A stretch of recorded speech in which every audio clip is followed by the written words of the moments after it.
magandang araw po sa ating mga ka-investors. Pupuntahan na naman po natin ngayon ang ating Pagsibol Village at Naik, Cavite.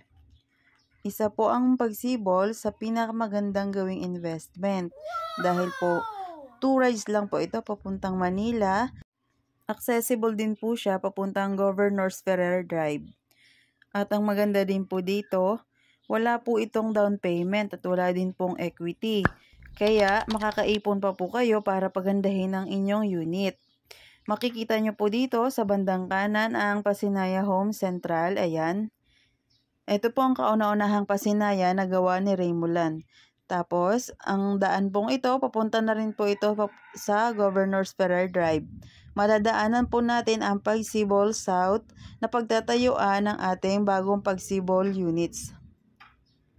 Andito na tayo sa community ng ating Pagsibol.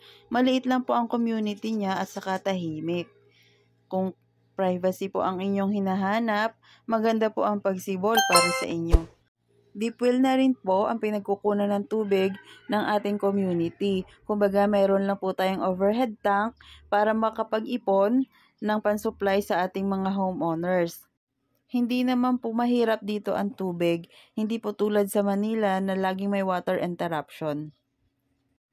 Ayan na nga, nandito na tayo sa ating Sabela model ng Pagsibol Village. Malawak din nga po itong ating Pagsibol Village dahil kasya po ang 2 sasakyan sa kanyang parking area. In-extend na din po nila ang kanilang floor area na may sukat na 45 square meters. Ayan po, at saka makikita nyo rin po, malalaki po ang kalsada ni Pagsibol. Hindi po siya katulad ng ibang subdivision na may maliit na kalsada at may malaki. Ito po lahat, malalaki ang lahat ng kalsada. Mas malawak din po ang harapan nito kaysa sa naunang Pagsibol. At pagpasok nyo po ng unit, makikita nyo po agad ay hagdan. Ayan. Tapos, ang kanya pong kitchen at ang kanyang CR is nasa bandang dulo na. Kaya malaki po ang inyong space sa sala. Ito naman po yung ating door papuntang service area.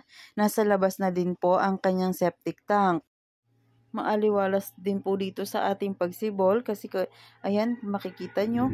Marami po siyang bintana. Ayan o. 2 bintana kada kwarto. Dito naman po sa may bandang CR, ito yung pinto ng CR, nandito naman po ang kanyang switch. Digital na rin po itong ating mga switch para sa atin na rin pong safety. Ayan po, tingnan nyo ang kanyang mga switch. And then, ito na po yung ating CR. Ganyan na po siya sa turnover. Almost na na po siya, naka-ano na po siya lahat. Tiles. Tapos may shower na rin po. At ayan, kompleto na rin siya sa loob. Wala lang po siyang bidet. Kayo na po magpalagay kung sakaling malipatan nyo na ang unit. Ayan ang kanyang bintana. Tapos, dito po, ito yung kitchen.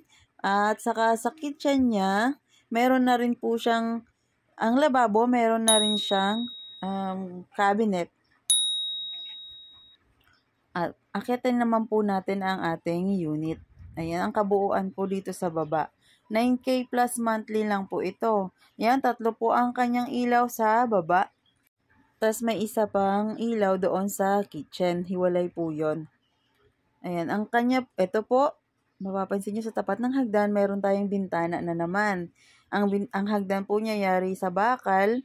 As usual, bakal po ang yaring Raymulan.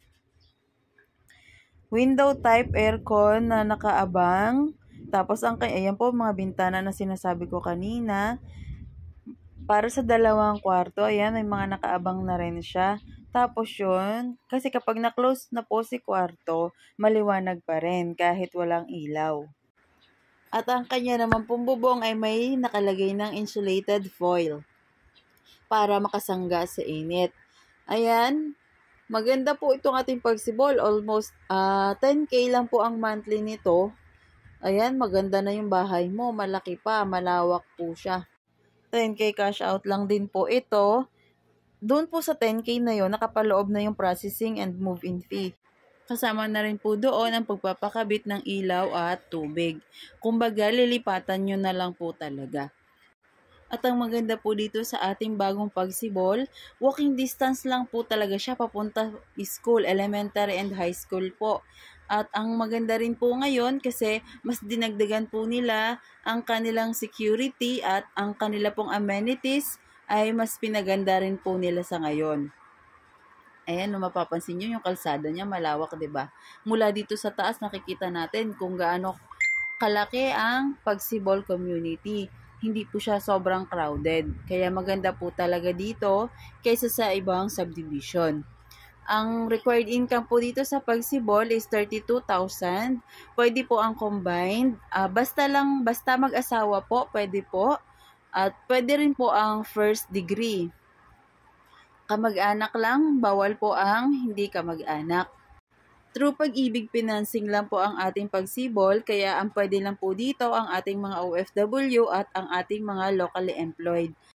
At sa mga nagtatanong po, kung pwede po ba yung mga bagong members pa lang ni Pag-ibig, pwede po kayo. Ang gagawin lang po natin, maglalamsam lang po kayo para po kayo ay makapag-avail ng ating pagsibol. Sa atin naman po mga OFW na nagtatanong kung pwede rin po ba sila kahit hindi sila Pag-ibig member, pwede rin po. Pwede po kayong magpa-miyembro through online o pwede po yung representative nyo ang magpa-register sa inyo sa Pag-ibig. Basta mayroon lang po kayong SPA form na dadalhin ng inyong authorized person papunta sa Pag-ibig. Para po sa ibang detalye, pwede nyo po akong i-message sa aking Facebook account na nakalagay po sa ibaba o kaya maaari nyo po akong tawagan sa aking mga numero na nakalagay na sa aking screen. Pwede nyo rin po akong i-follow sa aking Facebook o kaya dito mismo sa aking YouTube channel.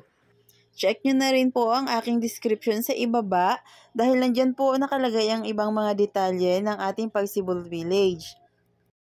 Sa mga nagnanais din po na mag-real estate agent, hiring po kami ngayon. Pwede nyo po akong i-direct message sa aking Facebook account o kaya i-text nyo rin po ako sa mga numbers na nakalagay sa ibaba. Maraming salamat din po sa inyong panonood at huwag kalimutang i-subscribe ang aking channel para po maging updated kayo sa aking mga video.